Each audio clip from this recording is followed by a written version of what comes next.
اعوذ باللہ من الشیطان الرجیم بسم اللہ الرحمن الرحیم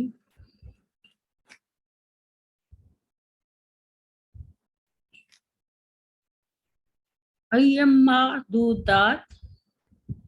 فمن کانا منکم مریضا او علی سفر فعدۃ من ایام اخر وعلی الذین یطیقونہ فدیۃ طعام مسکین فمن تطوع خیرا فہو خیر لہ وان تصوموا خیر لکم ان کنتم تعلمون۔ چند دن گنتی کے، پھر جو ہو تم میں سے بیمار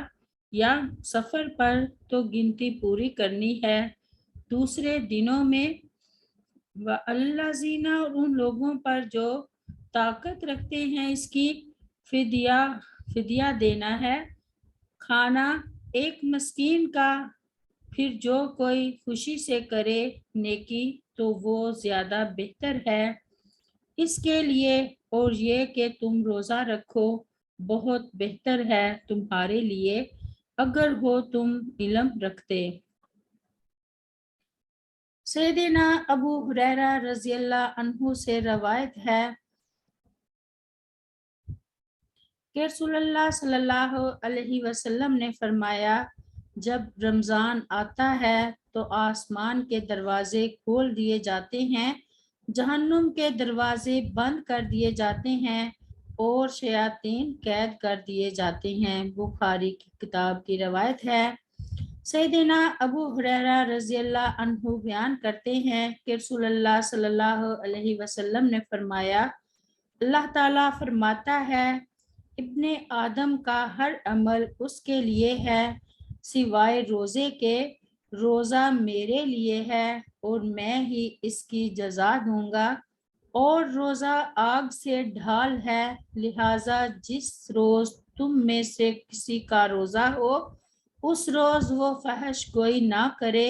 اور بیہودہ کلام نہ کرے، اور اگر کوئی دوسرا اس سے گالی گلوچ کرے یا لڑائی کرے تو روزہ دار کو صرف اتنا کہنا چاہیے، میں روزہ دار ہوں، اس ذات کی قسم جس کے ہاتھ میں محمد صلی اللہ علیہ وسلم کی جان ہے، روزہ دار کے منہ کی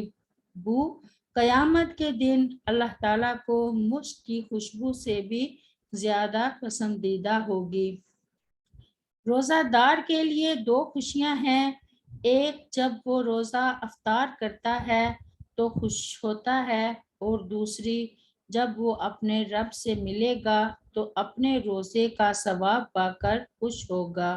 بخاری کی روایت ہے۔ سبحان ربک رب العزت عما یصفون وسلام علی المرسلین والحمد للہ رب العالمین۔